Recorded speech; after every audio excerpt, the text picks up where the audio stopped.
MKR पर आप सभी का स्वागत है। मेरा नाम है मनदीप। इस वीडियो में हम करने वाले हैं क्लास 9th के सब्जेक्ट साइंस से चैप्टर नंबर 5 जिसका नाम है फंडामेंटल यूनिट ऑफ लाइफ, जिसको कहा जाता है गाइस सेल। जो हमारी लाइफ की फंडामेंटल यूनिट है वो सेल है, यानी कि सभी की सभी लिविंग थिंग्स जो हैं वो सेल से बने हैं। जो भी इस चैप्टर के कॉन्सेप्ट हैं सभी के सभी कॉन्सेप्ट्स को डिटेल में एक्सप्लेन यहां पर किया जाएगा। इस वीडियो को एंड तक देखना है, चैप्टर का कोई भी डाउट आपको नहीं रहेगा। ना सिर्फ देखना है, अपने क्लासमेट्स के साथ इस वीडियो का लिंक भी शेयर कर देना है। सो जो भी हमारा ये चैप्टर है इसको शुरू करते हैं गाइस नेक्स्ट पेज से।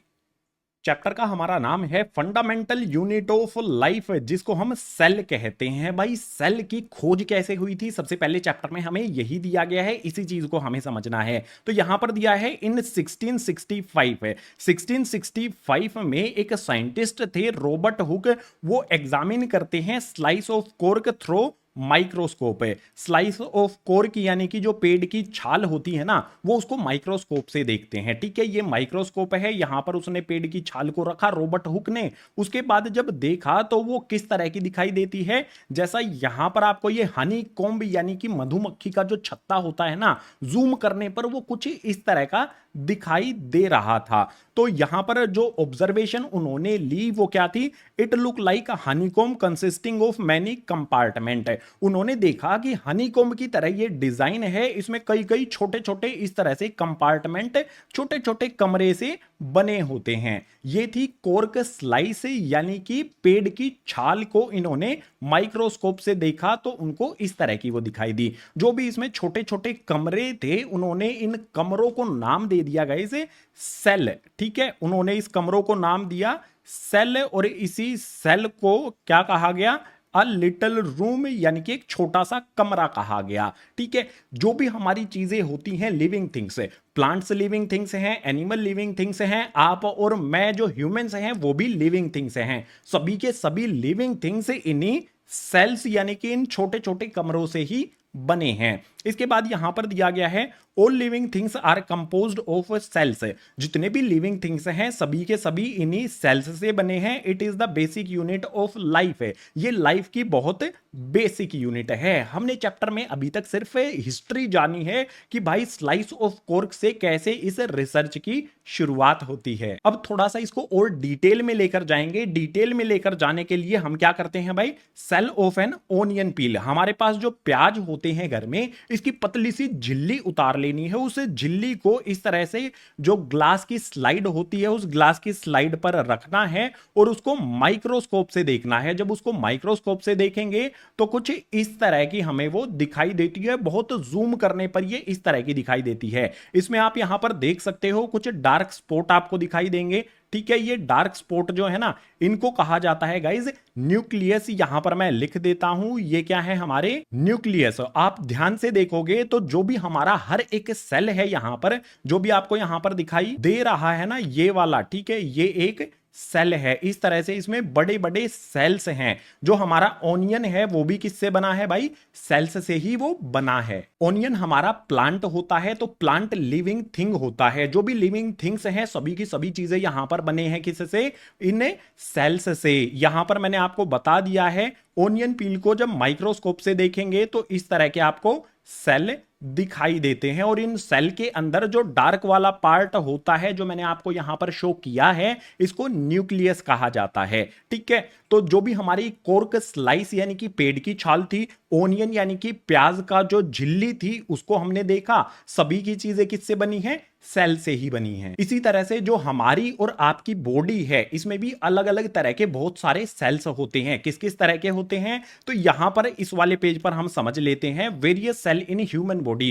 ह्यूमन बॉडी में भी अलग अलग तरह के कई सारे सेल्स होते हैं। जैसे आप यहां पर फर्स्ट वाला देखो, ये हमारे ब्लड सेल्स होते हैं। इसी तरह से जो हमारी बोन्स हैं, हड्डियां हैं, वो बोन सेल्स से बनी होती हैं। जो हमारी मसल्स हैं उसमें कुछ इस तरह के मसल्स सेल होते हैं। जो हमारी इंफॉर्मेशन इंफॉर्मेशन हमारी बॉडी में एक जगह से दूसरी जगह पर पहुंचाई जाती है वो न्यूरॉन सेल्स से पहुंचाई जाती है। इस तरह का न्यूरॉन सेल होता है। इसी तरह से जो फीमेल होती हैं उसमें ओव्यूम होता है, ठीक है, ये जो है ये रिप्रोडक्शन सेल होता है, ओव्यूम होता है। इसी तरह से जो मेल होते हैं, पुरुष होते हैं, उसमें स्पर्म सेल्स होते हैं एंड फैट सेल्स, जो हमारी बॉडी है उसमें फैट सेल्स भी होते हैं, वो कुछ इस तरह के दिखाई देते हैं। हमने यहां पर क्या क्या देख लिया भाई, जो प्लांट है ओनियन है वो भी सेल्स से बना है, और जो हमारी ह्यूमन बॉडी है उसमें भी अलग अलग तरह के सेल्स होते हैं। तो जो भी चीजें हैं लिविंग थिंग्स, चाहे वो प्लांट हो, चाहे एनिमल हो, चाहे ह्यूमंस हो,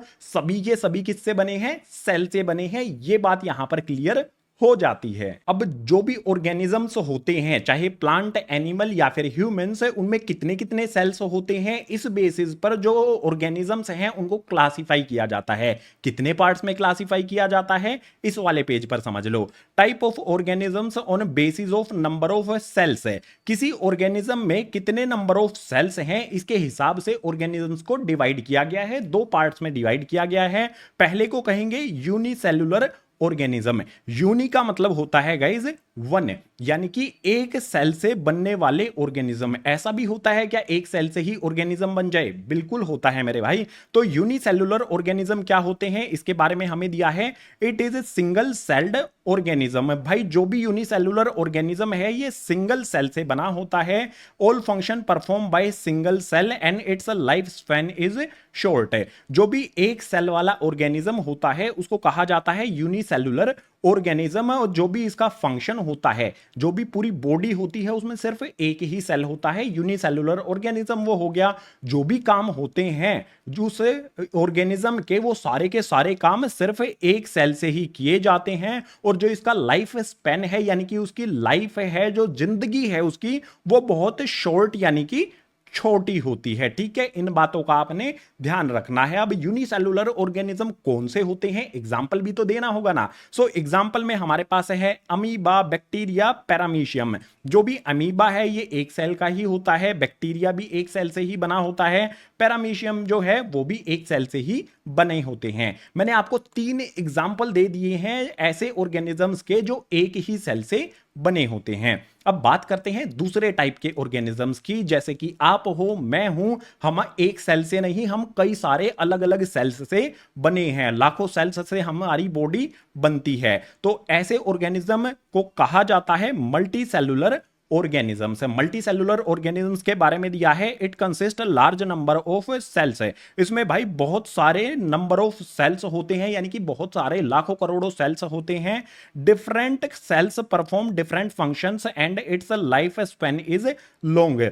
अलग अलग सेल्स अलग अलग काम करते हैं। जैसे बोन सेल का काम क्या होता है, हमारी बोन्स को बनाना। मसल सेल्स का काम होता है बॉडी को मूवमेंट कराना। जो हमारे और अदर सेल्स होते हैं, ब्लड सेल्स, वो फूड को एक जगह से दूसरी जगह पर लेकर जाते हैं। तो अलग अलग सेल्स जो होते हैं मल्टी सेल्युलर ऑर्गेनिजम्स में, उनका अलग अलग काम होता है। और जो लाइफ स्पैन होती है मल्टी सेल्युलर ऑर्गेनिजम्स की, वो बड़ी यानी कि ज्यादा होती है। अमीबा, बैक्टीरिया, ये तो इनकी लाइफ स्पैन बहुत कम होती है, एक दिन या कुछ घंटों भी होती है या 2-3 दिन ही होती है। लेकिन मल्टी सेल्युलर ऑर्गेनिजम्स कई सालों तक ये जिंदा रहते हैं, इनकी जिंदगी कई सालों तक की होती है। एग्जाम्पल में यहां पर ले लेते हैं मल्टी सेल्युलर का, जैसे ह्यूमंस हो जाते हैं, भाई आप हो, मैं हूं, हम मल्टी सेल्युलर ऑर्गेनिजम्स हैं। ट्रीज हैं, एनिमल्स हैं, ये सारे के सारे मल्टी सेल्युलर ऑर्गेनिजम्स हो जाते हैं। तो एक बात यहां से क्लियर हो जाती है कि कोई भी ऑर्गेनिज्म है, छोटा है, बड़ा है, एक सेल वाला या फिर मल्टीपल सेल वाला, सभी के सभी सेल से ही बने होते हैं। सेल की वजह से ही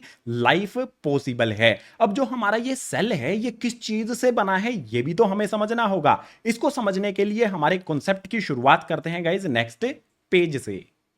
सो कॉन्सेप्ट की शुरुआत हमारी होती है what is cell made up of. जो भी सेल होते हैं वो किस चीज से बने होते हैं। तो सेल के बारे में दिया है, cell is made up of 3 organelles. Cell जो है वो मेनली 3 ऑर्गेनल्स से बना होता है। कौन कौन से हैं 3 ऑर्गेनल? सबसे पहला यहां पर है सेल मेम्ब्रेन, जिसको प्लाज्मा मेम्ब्रेन भी कहते हैं, इस बात को आपने ध्यान में रखना है। दूसरा होता है इसमें न्यूक्लियस और तीसरा होता है इसमें साइटोप्लाज्म। डायग्राम से समझा देता हूं कि सेल मेम्ब्रेन या फिर प्लाज्मा मेम्ब्रेन कहां पर होता है न्यूक्लियस और साइटोप्लाज्म कहां पर होता है। जैसे किसी भी हम प्लांट को देखते हैं माइक्रोस्कोप में तो इस तरह से उसमें कई सारे सेल्स दिखाई देते हैं, ठीक है, कई सारे अलग अलग सेल्स उसमें दिखाई देते हैं प्लांट या फिर एनिमल को जब हम माइक्रोस्कोप से देखते हैं। अब अगर हम एक सेल की बात करें तो वो किस तरह का है, जैसे इसको अगर हम और जूम कर लेते हैं तो इस तरह का हमें एक सेल दिखाई देता है। ये हमारा एक सिंगल सेल है। इस सिंगल सेल में जो भी हमारे तीनों यहां पर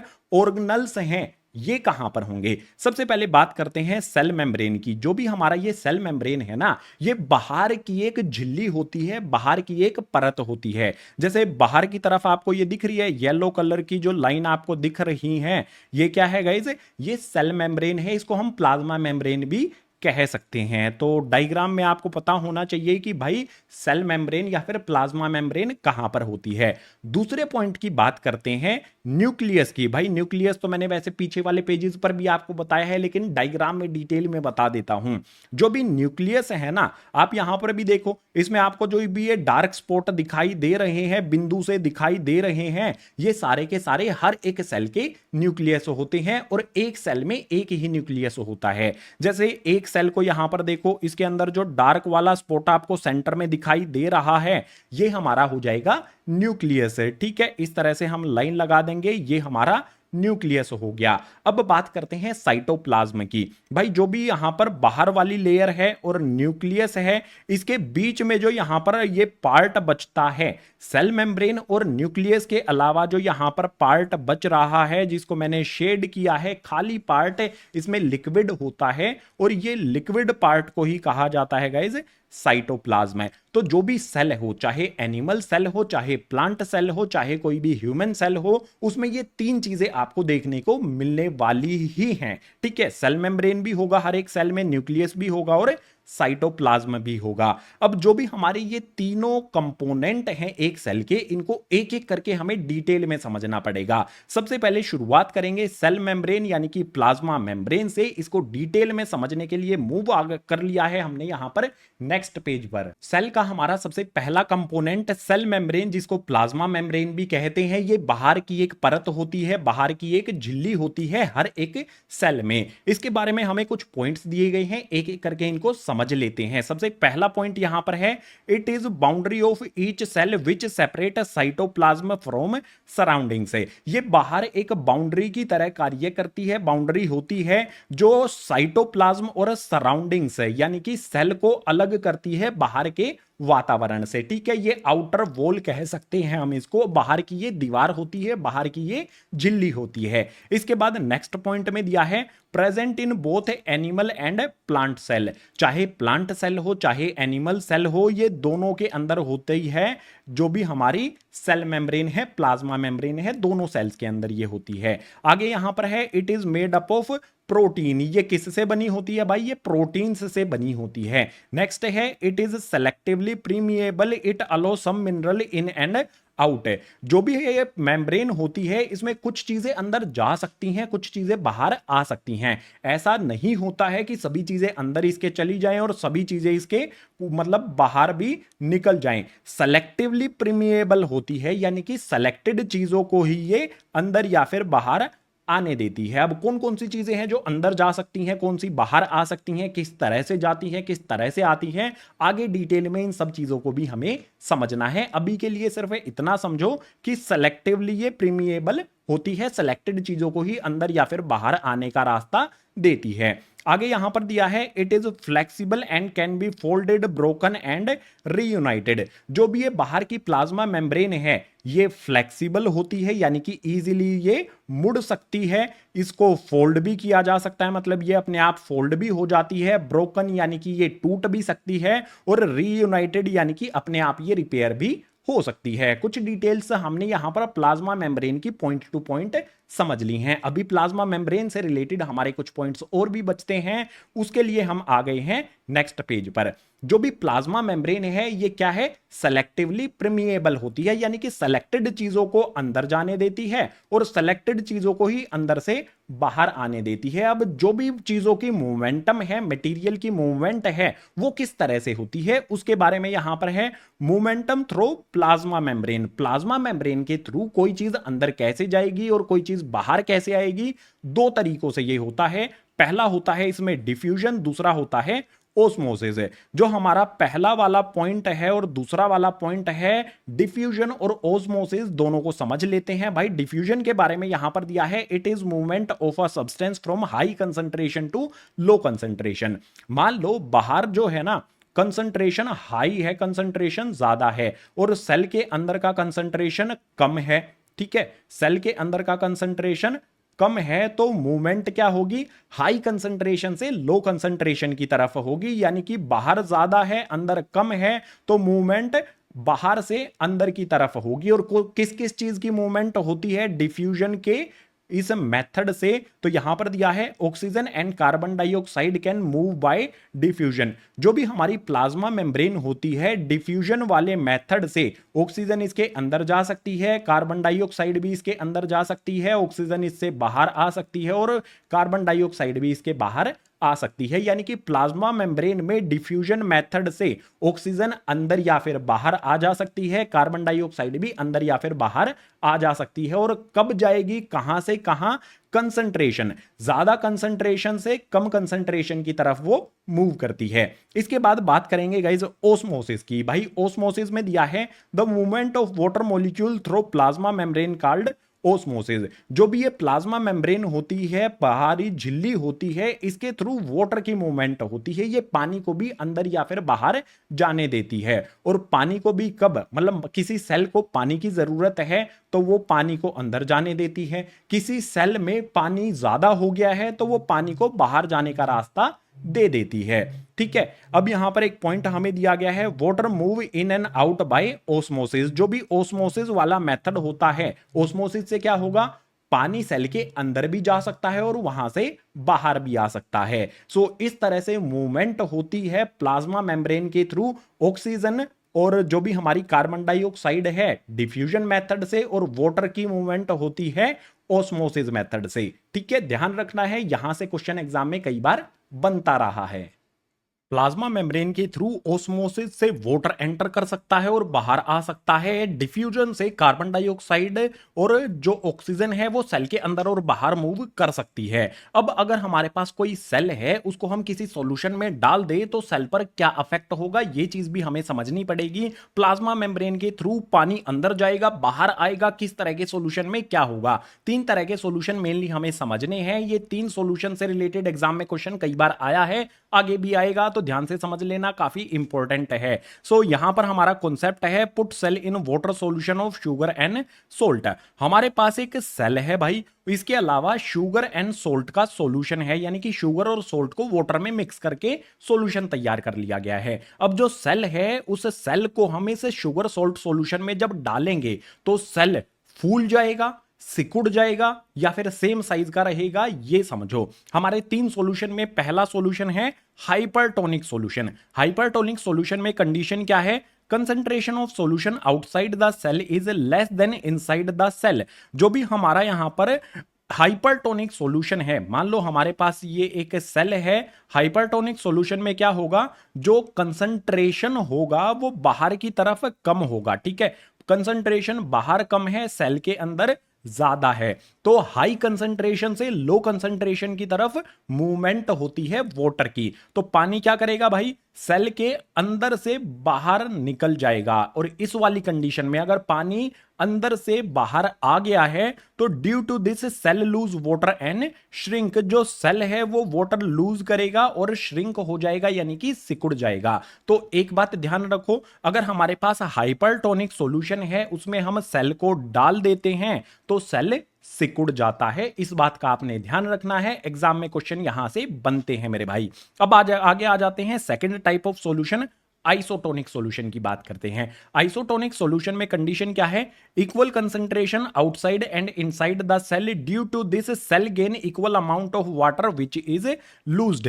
जो आइसोटोनिक सॉल्यूशन होता है उसमें मान लो हमारे पास ये सेल है, जितना कंसंट्रेशन उसका अंदर है उतना ही कंसंट्रेशन बाहर है। अगर इक्वल कंसंट्रेशन है तो भाई इसमें मान लो पानी बाहर अगर आएगा तो दूसरी तरफ से पानी अंदर आ जाएगा। जितना पानी बाहर आएगा उतना ही अंदर चला जाता है, जितना वाटर लूज करता है उतना ही गेन वो कर लेता है प्लाज्मा मेम्ब्रेन के थ्रू। और इसमें क्या होगा, जो भी सेल है उसका साइज चेंज नहीं होगा। अगर यहां पर इक्वल अमाउंट अंदर गया है, इक्वल अमाउंट ही बाहर निकल गया है वाटर का, तो सेल के साइज में कोई भी चेंज नहीं आता है। यानी कि अगर हम किसी सेल को आइसोटोनिक सॉल्यूशन में डालेंगे तो सेल के साइज में कोई भी चेंज नहीं आएगा। ध्यान रखना इस बात का। तीसरा है हाइपोटोनिक सॉल्यूशन। नेम को लेके कंफ्यूज मत हो जाना। फर्स्ट जो था वो हाइपरटोनिक सॉल्यूशन था, जो लास्ट हमारा है वो हाइपोटोनिक सॉल्यूशन है। जब हाइपोटोनिक सॉल्यूशन में हम सेल को डालेंगे तो क्या होगा,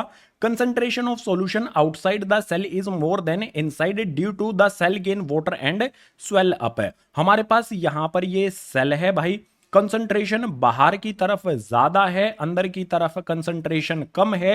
हाई कंसंट्रेशन से लो कंसंट्रेशन की तरफ वाटर मूव करता है, तो बाहर की तरफ कंसंट्रेशन ज्यादा है, अंदर कम है, तो पानी इसके अंदर मूव करेगा।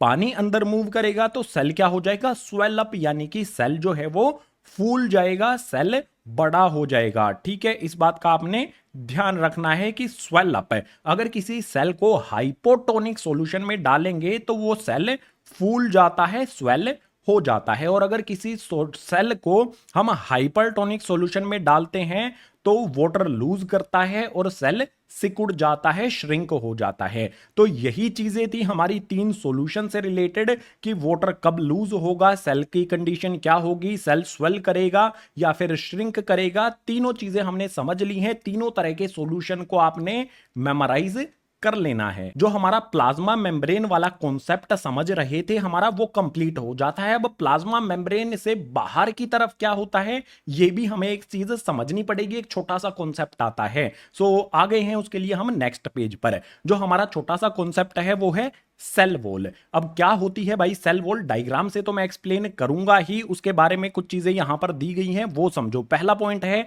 It is the outer most covering of plant cell. जो सेल वॉल है ये सिर्फ प्लांट सेल में ही होती है, ये एनिमल सेल में या फिर ह्यूमन सेल्स में नहीं होती है। ये आउटर कवरिंग होती है, ठीक है, बाहर की ये कवरिंग होती है। मान लो ये हमारी येलो कलर से जो मैंने ड्रॉ की है ये क्या है, हमारी प्लाज्मा मेम्ब्रेन है। ठीक है, इस प्लाज्मा मेम्ब्रेन से भी बाहर की तरफ जो हमारे प्लांट सेल होते हैं उनमें क्या होती है भाई, इस तरह से बाहर, इनसे भी बाहर की तरफ क्या होगी, यहां पर एक ये होती है, इसको कहते हैं सेल वॉल। ठीक है, जो येलो कलर की आपको दिखाई दे रही है यहां पर ये हो जाएगी प्लाज्मा मेम्ब्रेन, और प्लाज्मा मेम्ब्रेन से बाहर की तरफ जो ग्रीन कलर में आपको दिखाई दे रही है ये होगी सेल वॉल। अब जो भी सेल वॉल है इसके बारे में सेकंड पॉइंट दिया है, it is absent in animal cell. जो एनिमल सेल है उसमें ये एब्सेंट होती है, यानी कि एनिमल सेल में नहीं होती है, सिर्फ ये प्लांट सेल में होती है। नेक्स्ट दिया है इट इज रिजिड, स्ट्रॉन्ग,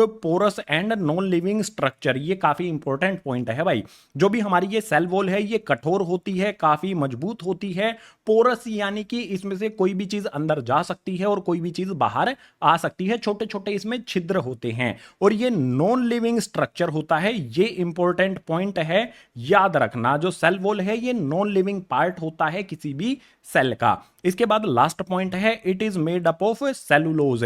जो भी हमारी सेल वॉल है ये सेलुलोज से बनी होती है, जो सेल से ही निकलता है। ठीक है, सेल के अंदर से सेलुलोज निकलता है, बाहर की तरफ ये सेल वॉल बना लेता है। जो भी हमारा प्लाज्मा मेम्ब्रेन वाला कॉन्सेप्ट था, सेल के 3 ऑर्गेनल्स होते हैं, plasma membrane, nucleus and cytoplasm. तो अभी तक हमने क्या समझ लिया है, पहला ऑर्गेनल जो होता है प्लाज्मा मेम्ब्रेन, जिसको सेल मेम्ब्रेन भी कहते हैं, वो हो जाता है कंप्लीट है। अब इससे आगे हमें क्या समझना है भाई, देखो सेल मेम्ब्रेन तो हमने समझ लिया है, ये कॉन्सेप्ट कंप्लीट हो गया है। अब हम बात करेंगे यहां पर न्यूक्लियस की। न्यूक्लियस को बहुत डिटेल में समझना है। जो भी हमारा सेल का दूसरा ऑर्गेनल है न्यूक्लियस, इसके बारे में सारी चीजें डिटेल में पढ़ते हैं। उसके लिए मूव करेंगे गाइज नेक्स्ट पेज पर।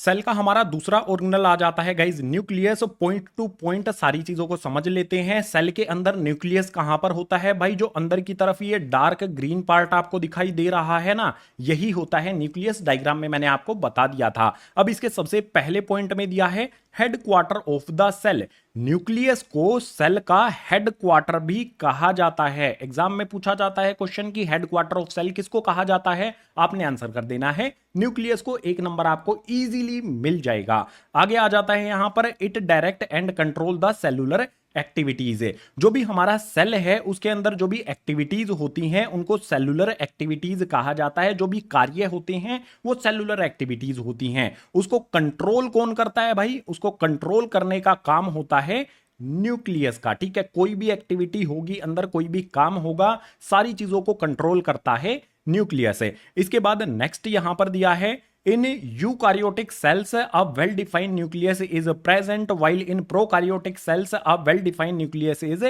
absent। जो भी हमारे यूकार्योटिक सेल्स होते हैं उसमें न्यूक्लियस होता है। ठीक है, बिल्कुल क्लियर न्यूक्लियस होता है, जैसे आपको यहां पर दिख रहा है ना, ये यूकार्योटिक सेल है, इसमें बिल्कुल क्लियर न्यूक्लियस तुम्हें दिख रहा है। अगर यहां पर आगे दिया है prokaryotic sales is nucleus is absent, जो भी हमारे प्रोकार्योटिक सेल्स होते हैं उसमें न्यूक्लियस एब्सेंट होता है। यूकार्योटिक सेल्स में जो न्यूक्लियस है वो क्लियर प्रेजेंट होता है और प्रोकार्योटिक सेल्स जो हैं इनमें न्यूक्लियस एब्सेंट होता है, न्यूक्लियोड होता है, उसमें न्यूक्लियस नहीं होता है। ठीक है, ये बात ध्यान रखना। अब आप कहोगे कि भैया ये यूकार्योटिक सेल्स क्या होते हैं, प्रोकार्योटिक सेल्स क्या होते हैं, ये डिटेल में आपको समझा दूंगा, आगे चैप्टर में इनको हम समझेंगे। नेक्स्ट पॉइंट देखो, nucleus has a double layered covering called nuclear membrane. जैसे बाहर की तरफ प्लाज्मा मेम्ब्रेन होती है, बिल्कुल इसी तरह से जो हमारा न्यूक्लियस होता है इसके बाहर भी एक लेयर होती है, एक झिल्ली होती है, डबल लेयर वाली झिल्ली होती है, उसको कहा जाता है न्यूक्लियर मेम्ब्रेन। ठीक है, न्यूक्लियस के बाहर न्यूक्लियर मेम्ब्रेन होती है और सेल के बाहर होती है प्लाज्मा मेम्ब्रेन या फिर सेल मेम्ब्रेन। आगे यहां पर नेक्स्ट पॉइंट है, it contain chromosomes DNA and protein. भाई जो भी हमारा न्यूक्लियस होता है उसके अंदर क्रोमोसोम्स भी होते हैं, डीएनए भी होते हैं और प्रोटीन भी बहुत भरपूर मात्रा में होता है। अब आप कहोगे कि भैया ये क्रोमोसोम क्या है, डीएनए क्या है, डीएनए की फुल फॉर्म क्या है, एग्जाम में आती है, बता दो। तो डीएनए की फुल फॉर्म यहां पर मैंने लिखी है डीऑक्सीराइबो न्यूक्लिक एसिड। इस फुल फॉर्म को याद कर लेना, बहुत ज्यादा बार भाई ये एग्जाम में आई है। इसके बाद बात करते हैं क्रोमोसोम्स की, इसमें है it contain inheritance of parents. जो पेरेंट्स से बच्चों को गुण मिलते हैं, इनहेरिटेंस गुण जो होते हैं तो वो क्रोमोसोम्स में होते हैं। ठीक है, इनहेरिटेंस जो होते हैं पेरेंट्स से बच्चों को जो मिलते हैं वो न्यूक्लियस के ही अंदर क्रोमोसोम्स में होते हैं। ठीक है, न्यूक्लियस के बारे में हमने कुछ बेसिक चीजें समझी हैं। अब जो आपका डाउट था कि भैया प्रोकार्योटिक सेल्स और यूकार्योटिक सेल्स क्या होते हैं, इस चीज को भी समझ लेते हैं। उसके लिए आ जाएंगे नेक्स्ट पेज पर। तो यहां पर हमारा टाइप ऑफ सेल्स दिया गया है, दो तरह के सेल्स होते हैं, प्रोकार्योटिक सेल्स और यूकार्योटिक सेल्स है। प्रोकार्योटिक सेल्स कौन से होते हैं? These are small in size. जो प्रोकार्योटिक सेल्स हैं वो साइज में छोटे होते हैं। इंपॉर्टेंट चीजें जो भी मैं बोल रहा हूं, जो भी है यहां पर, उनको अंडरलाइन इस तरह से किया जा रहा है, इस बात का आपने ध्यान रखना है। अब जो भी प्रोकार्योटिक सेल्स हैं वो बहुत छोटे होते हैं साइज में।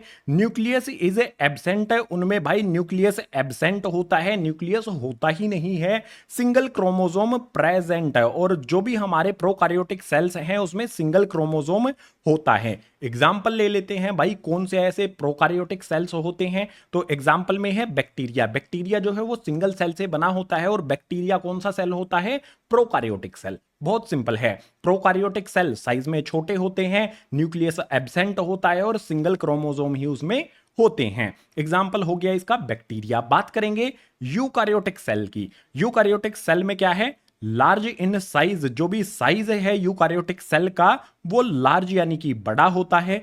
Clear nucleus is present. Eukaryotic cells में न्यूक्लियस प्रेजेंट होता है। मोर देन वन क्रोमोसोम, और यूकार्योटिक सेल्स में एक से ज्यादा क्रोमोसोम्स प्रेजेंट होते हैं। एग्जाम्पल ले लेंगे, एमीबा होता है भाई, एक सेल ही होता है ये, लेकिन ये हमारा यूकार्योटिक सेल होता है। इसमें न्यूक्लियस भी होता है क्लियर, और इसमें एक से ज्यादा क्रोमोसोम्स भी होते हैं, और साइज भी जो है वो थोड़ा सा बड़ा ही होता है। जो ह्यूमन सेल्स हैं, हमारी बॉडी के अंदर अलग अलग कई तरह के सेल्स हैं, वो सारे के सारे यूकार्योटिक सेल्स होते हैं। तो यहां से भी एग्जाम में क्वेश्चन बनता है। कॉन्सेप्ट मैंने क्लियर आपका कर दिया है। अभी तक हमने क्या क्या चीजें समझ ली हैं कि भाई सेल क्या होता है, सेल के जो कंपोनेंट हैं उसमें हमने प्लाज्मा मेम्ब्रेन को कंप्लीट कर लिया है और न्यूक्लियस को भी कंप्लीट कर लिया है। ठीक है, हमने प्लाज्मा मेम्ब्रेन को समझ लिया, हमने न्यूक्लियस से रिलेटेड जो भी हमारे कॉन्सेप्ट थे वो समझ लिए हैं। अब बारी आ जाती है गाइज हमारे तीसरे कंपोनेंट की, जिसको कहा जाता है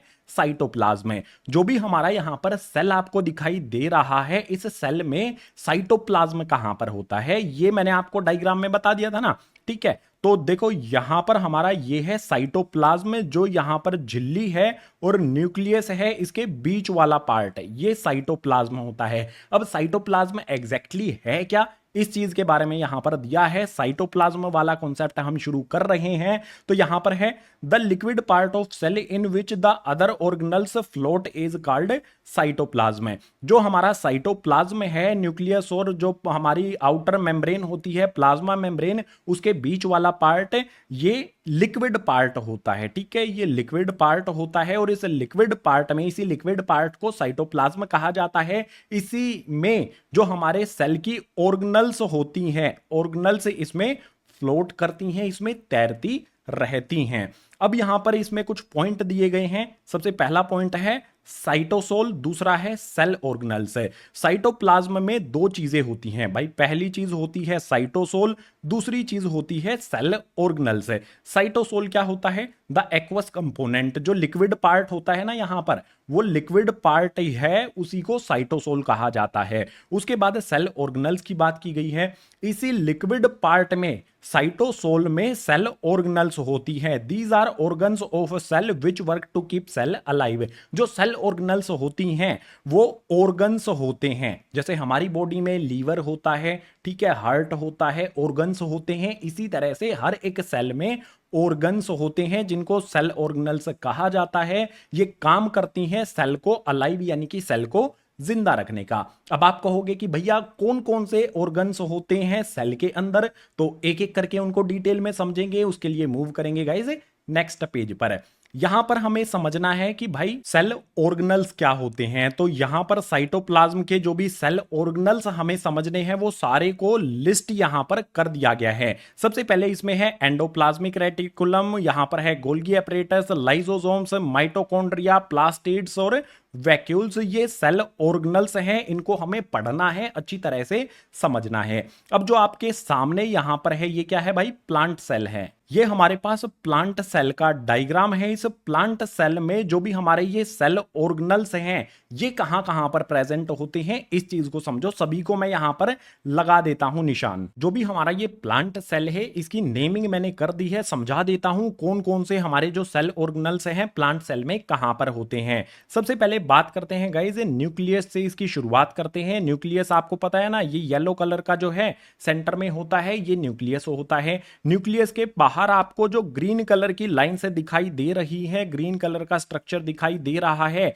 ये ग्रीन कलर का स्ट्रक्चर होता है ER यानी कि एंडोप्लाज्मिक रेटिकुलम। इसके बाद बात करेंगे माइटोकॉन्ड्रिया की, जो आपको पिंक कलर का ये दिखाई दे रहा है, P यानी कि राजमा की शेप का, इसको कहा जाता है माइटोकॉन्ड्रिया। इसके बाद वैक्यूल्स हमारा आ जाता है। वैक्यूल्स खाली जगह होती है, ये यहां पर जो ब्लू कलर का आपको दिख रही है बड़ी सी जगह, ये वैक्यूल होती है। इसके बाद यहां पर नीचे है प्लास्टिड्स, जो ग्रीन कलर का आपको अंदर की तरफ ये शेप दिखाई दे रही है, इसको प्लास्टिड कहा जाता है। इसके बाद यहां पर आ जाते हैं भाई प्लाज्मा मेम्ब्रेन। तो आपको पता ही होगी बाहर की जो झिल्ली होती है सेल की, उसको प्लाज्मा मेम्ब्रेन या फिर सेल मेम्ब्रेन कहा जाता है। गोल्गी एपरेटस की बात करते हैं भाई, जो ग्रीन कलर के आपको यहां पर दिख रहे हैं, लेयर सी बनी हुई है ना, इसको गोल्गी एपरेटस कहा जाता है। एंड में आ जाता है लाइसोसोम से, जो यहां पर येलो कलर का आपको बिंदु सा दिखाई दे रहा है, गोल सी संरचना दिखाई दे रही है, इसको लाइसोसोम कहा जाता है। सो जो भी हमारे प्लांट के अंदर ये जो भी हमारे सेल ऑर्गेनल्स हैं सभी को हमने यहां पर डायग्राम में शो कर दिया है। डायग्राम इंपॉर्टेंट है, जो हमारा प्लांट सेल है उसका डायग्राम भी और एनिमल सेल का डायग्राम भी। प्लांट सेल का तो हमने समझ लिया, एनिमल सेल के लिए मूव कर लेते हैं, नेक्स्ट पेज पर आ गए हैं। यहां पर हमारे पास है गाइस ये एनिमल सेल। अब इस एनिमल सेल में सबसे पहले बात करेंगे न्यूक्लियस की। तो जो सेंटर में आपको बड़ा सा दिख रहा है ये पिंक कलर का स्ट्रक्चर, इसको न्यूक्लियस कहा जाता है। ER की बात करेंगे, न्यूक्लियस के साथ में जो आपको यहां पर दिख रही है ग्रीन कलर, ये होता है हमारा ईआर यानी कि एंडोप्लाज्मिक रेटिकुलम। इसके बाद प्लाज्मा मेम्ब्रेन, आपको पता है बाहरी झिल्ली जो होती है वो प्लाज्मा मेम्ब्रेन होती है। आगे यहां पर हमारा आ जाता है गाइस गोल्गी एपरेटस, जो आपको यहां पर ऑरेंज कलर का दिखाई दे रहा है, ये गोल्गी एपरेटस हो जाएगा। बात करेंगे यहां पर वैक्यूल्स की, तो आपको बता दूं जो भी एनिमल सेल होता है, प्लांट सेल में बड़े बड़े वैक्यूल्स होते हैं, एनिमल सेल में दो चीजें नहीं देखने को आपको मिलेंगी। एक तो वैक्यूल्स देखने को नहीं मिलेंगे, दूसरा प्लास्टिड्स भी देखने को नहीं मिलेंगे। ठीक है, वैक्यूल्स बहुत छोटे छोटे होते हैं और प्लास्टिड्स होते ही नहीं हैं। तो ये दो चीजें आपको एनिमल सेल में देखने को नहीं मिलेंगी। ठीक है, तो वैक्यूल्स यहां पर हमारा नहीं होगा, इसको हम इस तरह से कट कर सकते हैं। आगे बात करेंगे यहां पर गाइस प्लास्टिड्स की, प्लास्टिड्स भी मैंने बताया ना, प्लास्टिड्स भी नहीं होते हैं, तो इसको भी कट कर देते हैं। यहां पर बात करते हैं लाइजोसोम्स की। लाइजोसोम्स यहां पर जो आपको ऑरेंज कलर के दिखाई दे रहे हैं राउंड स्ट्रक्चर, वो लाइजोसोम्स हैं। इसके बाद माइटोकॉन्ड्रिया की बात कर लेते हैं। भाई माइटोकॉन्ड्रिया ये पिंक कलर का दिखाई दे रहा होगा आपको। जो भी हमारा प्लांट सेल है, एनिमल सेल है, इसके लेबल डायग्राम की प्रैक्टिस जरूर कर लेना, एग्जाम में इनसे रिलेटेड एक बड़ा क्वेश्चन आपको देखने को मिलने वाला है। जो भी साइटोप्लाज्म होता है, साइटोप्लाज्म के अंदर हमारे सेल ऑर्गेनल्स जो भी होते हैं, डायग्राम से तो हमने शो कर दिए। अब ये एंडोप्लाज्मिक रेटिकुलम क्या है, गोल्गी एपरेटस क्या है, लाइसोसोम्स, माइटोकॉन्ड्रिया, प्लास्टिड वैक्यूल्स, ये क्या क्या है और इनके काम क्या क्या है, सारी चीजें हमें समझनी पड़ेंगी। तो नेक्स्ट पेज से शुरुआत करते हैं एंडोप्लाज्मिक रेटिकुलम के बारे में। जो भी हमारे सेल ऑर्गेनल्स साइटोप्लाज्म के अंदर होते हैं, इसमें सबसे पहले हमें समझना है एंडोप्लाज्मिक रेटिकुलम, जिसकी शॉर्ट फॉर्म होती है ER, E for endoplasmic, R for reticulum. इसके बारे में दिया है it is the network of membranes present in cytoplasm. भाई ये नेटवर्क होता है मेम्ब्रेन्स का जो साइटोप्लाज्म में प्रेजेंट होता है इन यूकारियोटिक सेल्स। और ये सिर्फ एंडोप्लाज्मिक रेटिकुलम कहां पर होता है, सिर्फ यूकारियोटिक सेल्स में होता है, प्रोकारियोटिक सेल्स में एंडोप्लाज्मिक रेटिकुलम नहीं होता है। It transport of materials between cytoplasm and nucleus है। इसका काम होता है ट्रांसपोर्ट करना। क्या चीजें ट्रांसपोर्ट करना वो तो समझेंगे, कहां से कहां ट्रांसपोर्ट करना काम होता है भाई, साइटोप्लाज्म से न्यूक्लियस। कोई चीज साइटोप्लाज्म से न्यूक्लियस में ट्रांसपोर्ट करनी है, एंडोप्लाज्मिक रेटिकुलम कर देगा। किसी चीज को न्यूक्लियस से साइटोप्लाज्म में करना है, एंडोप्लाज्मिक रेटिकुलम कर देगा उसको। अब जो भी हमारी ये एंडोप्लाज्मिक रेटिकुलम होती है, इसके दो टाइप होते हैं। एंडोप्लाज्मिक रेटिकुलम का फर्स्ट टाइप होता है SER, ये शॉर्ट फॉर्म है, पूरा नाम होता है स्मूथ एंडोप्लाज्मिक रेटिकुलम। अब स्मूथ एंडोप्लाज्मिक रेटिकुलम क्या करता है, it is made up of tubules, it help in manufacture of fat, steroid, lipids, ribosomes are absent. जो भी हमारा यहां पर SER है, ये काम क्या करता है गाइस, ये ट्यूबेल्स से बना होता है, छोटी छोटी ट्यूब्स से बना होता है। ये मैन्युफैक्चरिंग का काम करता है, यानी कि इसमें कुछ चीजें बनती हैं। क्या क्या चीजें बनती हैं इसमें भाई, फैट बनता है, स्टीरोइड बनता है, लिपिड्स बनते हैं। ये तीन चीजें अंडरलाइन जो मैंने कर दी हैं, ये बनती कहां पर है, SER यानी कि स्मूथ एंडोप्लाज्मिक रेटिकुलम में। और जो भी SER होती है, इसमें राइबोसोम्स जो है वो एब्सेंट होते हैं, विदाउट राइबोसोम्स ये होते हैं SER यानी कि स्मूथ एंडोप्लाज्मिक रेटिकुलम। बात करेंगे RER यानी कि रफ एंडोप्लाज्मिक रेटिकुलम की। शॉर्ट फॉर्म भी पता होनी चाहिए और फुल नेम भी आपको पता होना चाहिए। RER के बारे में दिया है, it is made up of vessels, it manufacture protein and contain ribosomes. जो भी हमारी RER है, ये वेसल्स से बनी होती है और ये मैन्युफैक्चर करती है प्रोटीन्स का। तो SER क्या होती है, किससे बनी होती है, क्या करती है, क्या क्या मैन्युफैक्चर करती हैं, बता दिया। RER किससे बनी होती है, क्या मैन्युफैक्चर करती हैं, प्रोटीन, ये भी मैंने आपको बता दिया। और जो RER हैं, इस पर राइबोसोम्स होते हैं। अंतर आपको पता चल गया।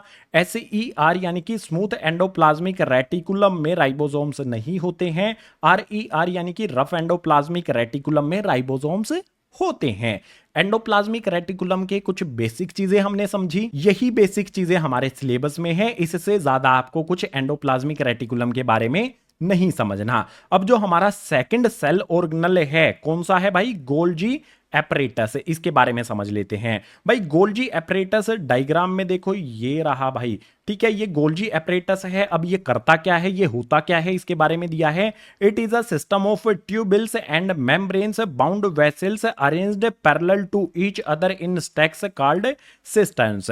जो भी हमारा गोल्जी एपरेटस है ये एक सिस्टम होता है जिसमें ट्यूबिल्स होती हैं, मेम्ब्रेन बाउंड वेसल्स होती हैं, ठीक है। क्या क्या चीजें होती हैं भाई, ट्यूबिल्स होती हैं इसके अंदर, और जो वेसल्स है, दो चीजें होती हैं, ट्यूबिल्स और वेसल्स, ये पैरेलल होती हैं एक दूसरे के स्टैक्स में, यानी कि तय लगा के, ठीक है, एक के ऊपर एक होती हैं, और इसे सिस्टम्स कहा जाता है। इन स्टैक्स को सिस्टम्स कहा जाता है। अब जो भी हमारा गोल्गी एपरेटस है, इसका फंक्शन यानी कि कार्य क्या होता है भाई, 3 पॉइंट में दिया गया है, बहुत जरूरी है इसको समझ लेना। तो पहला काम होता है lipid and proteins packed in Golgi. जो भी लिपिड्स और प्रोटीन होते हैं भाई, लिपिड्स कहां पर बनते हैं, SER यानी कि स्मूथ एंडोप्लाज्मिक रेटिकुलम में, प्रोटीन बनते हैं रफ एंडोप्लाज्मिक रेटिकुलम में। जो भी हमारे लिपिड्स और प्रोटीन्स बनते हैं उनको पैक करने का काम करता है भाई गोल्जी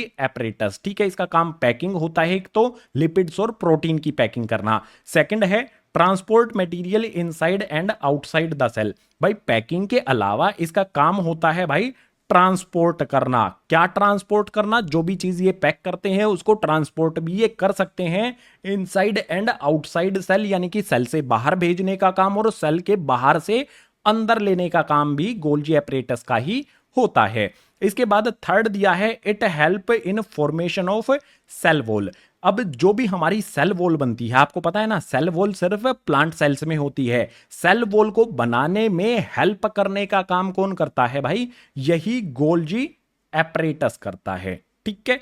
गोल्जी एपरेटस क्या होता है और इसके फंक्शंस यानी कि काम क्या क्या होते हैं समझ लिए, आसानी से समझ में आ गए होंगे। अब नेक्स्ट जो सेल ऑर्गेनल है उसकी बात करते हैं, वो है हमारा लाइजोसोम्स है। लाइजोसोम्स को सुसाइड बैग्स भी कहा जाता है। क्यों कहा जाता है, ऐसा क्वेश्चन एग्जाम में बहुत बार आया है, बुक में दिया गया है, वहीं पर आपको आंसर करेंगे। जो इस चैप्टर के क्वेश्चन आंसर वाली वीडियो होगी उसमें आपको बता दिया जाएगा। सो यहां पर लाइजोसोम्स के बारे में क्या होता है भाई, ये दिया है, these are tiny granules containing digestive enzymes, they are bounded by membrane. जो भी हमारे यहां पर लाइजोसोम्स हैं ये छोटे छोटे ग्रेन्यूल्स यानी कि बिल्कुल छोटे छोटे दाने से होते हैं, जिसमें होता क्या है भाई, डाइजेस्टिव एंजाइम्स होते हैं। They are bounded by membrane, और इनके बाहर एक झिल्ली होती है, ठीक है। छोटे छोटे ग्रेन्यूल्स होते हैं जिसमें डाइजेस्टिव एंजाइम्स होते हैं और इनके बाहर एक झिल्ली होती है। अब लाइजोसोम्स का काम क्या होता है, सबसे पहले इंपॉर्टेंट, ठीक है, फंक्शंस यानी कि इसके काम क्या है, पहले पॉइंट में दिया है the main function is digestion. भाई इसके अंदर डाइजेस्टिव एंजाइम्स होते हैं, तो सबसे पहला काम क्या हो गया, इसका डाइजेशन करना हो गया। कोई भी चीज है उसको ये डाइजेस्ट इजीली कर लेता है। इसके बाद है they are kind of waste disposal. अगर कोई भी सेल के अंदर चीज वेस्ट है, कचरा है, एक तरह से सेल को उसकी जरूरत नहीं है, तो उसको को डिस्पोजल करने का काम, वेस्ट को डिस्पोज करने का काम किसका होता है, इसी लाइजोसोम का होता है, क्योंकि इसमें डाइजेस्टिव एंजाइम होते हैं। कोई भी वेस्ट चीज है वो लाइजोसोम में आ जाएगी, उसको वो डाइजेस्ट कर लेता है। इसके बाद है help in digestion of foreign and cell material. अगर कोई चीज बाहर से सेल के अंदर आती है उसको डाइजेस्ट कर सकता है ये, या फिर सेल के अंदर कोई भी चीज है उसको भी डाइजेस्ट करता है, क्योंकि इसमें बहुत स्ट्रॉन्ग डाइजेस्टिव एंजाइम्स होते हैं। सेल ऑर्गेनल्स में लाइजोसोम्स हैं, उनको सुसाइड बैग्स कहा जाता है। इसमें डाइजेस्टिव एंजाइम्स होते हैं और इसका सबसे मेन काम होता है डाइजेशन, ये वेस्ट डिस्पोजल, या फिर कोई चीज बाहर से सेल के अंदर आती है जो सेल को हार्म कर सकती है उसको ये इजीली डाइजेस्ट कर सकता है। ये लाइजोसोम उसके काम हो गए। सेल ऑर्गेनल्स में लाइजोसोम्स हमने कंप्लीट किया। अब बात करेंगे यहां पर लाइजोसोम्स के बाद माइटोकॉन्ड्रिया की। भाई माइटोकॉन्ड्रिया जो है ना, इसको पावर हाउस ऑफ सेल भी कहा जाता है। इस बात का आपने ध्यान रखना है, एग्जाम में कई बार क्वेश्चन आता है कि भाई पावर हाउस ऑफ सेल किसको कहेंगे, तो वो होगा माइटोकॉन्ड्रिया। माइटोकॉन्ड्रिया का डायग्राम भी आपको इस तरह से दिया होगा, डायग्राम भी आपको पता होना चाहिए। माइटोकॉन्ड्रिया के बारे में हमारे कुछ यहां पर लाइंस दी गई हैं। It is rod shaped structure in cytoplasm, it is only present in eukaryotic cells. है जो माइटोकॉन्ड्रिया है उसको पावर हाउस ऑफ सेल कहा जाता है। ये रोड की तरह शेप होती है इसकी, ठीक है, इस तरह से इसकी शेप होती है लंबी सी। ये साइटोप्लाज्म में प्रेजेंट होता है और सिर्फ ये यूकारियोटिक सेल्स में होता है, प्रोकारियोटिक सेल्स में माइटोकॉन्ड्रिया नहीं होता है। सिंपल चीजें इसके बारे में हमें दी गई हैं। अब इसके काम क्या क्या होते हैं भाई? सबसे पहला काम यहां पर हमें दिया गया है, its main function to produce and store energy. भाई इसको पावर हाउस ऑफ सेल कहा जाता है, तो ये एनर्जी को जनरेट करता है और एनर्जी को स्टोर भी करता है, ठीक है। सबसे पहला काम क्या हो गया, ये एनर्जी को प्रोड्यूस करता है और स्टोर करता है। किस फॉर्म में करता है? एटीपी की फॉर्म में करता है। अब ये एटीपी क्या होता है, इसकी फुल फॉर्म क्या होती है, नीचे लाइन में लिखी गई है, खुद से भी आप पढ़ सकते हो, लास्ट में आपको बता दूंगा।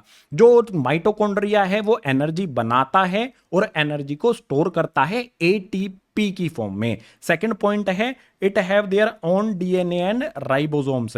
जो भी हमारा माइटोकॉन्ड्रिया होता है इसका खुद का डीएनए और खुद के राइबोसोम्स होते हैं और ये एनर्जी बनाने का काम करता है। अब यहां पर आप कहोगे कि भैया एटीपी क्या है, तो एटीपी होता है एंडिनोसिन ट्राइफॉस्फेट, ये इसकी फुल फॉर्म होती है, एग्जाम में आती है, याद इसको रख लेना है, ठीक है। अभी से लिख लो जो जो भी फुल फॉर्म मैंने आपको बताई हैं।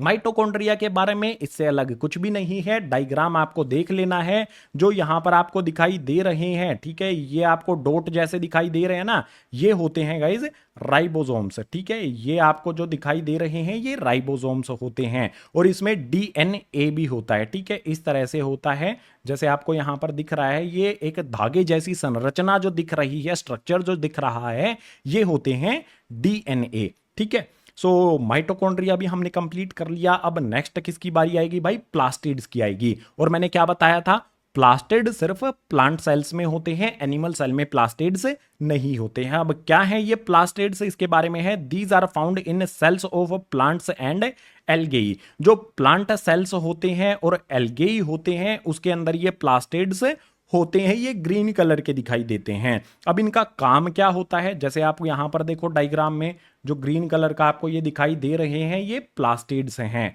फंक्शंस यानी कि काम की बात करें, plastids are responsible for manufacturing and storing of food. जो भी प्लांट होता है उसमें फूड बनाना, फूड को मैन्युफैक्चर करना और फूड को स्टोर करने का काम होता है प्लास्टिड का, ठीक है। ग्रीन कलर होता है, ग्रीन कलर से फूड बनाया जाता है प्लांट्स में और फूड को स्टोर भी करने का काम ये प्लास्टिड्स करते हैं। इतना ही सिंपल है, प्लास्टिड में इससे अलग कुछ भी नहीं है हमारे सिलेबस में।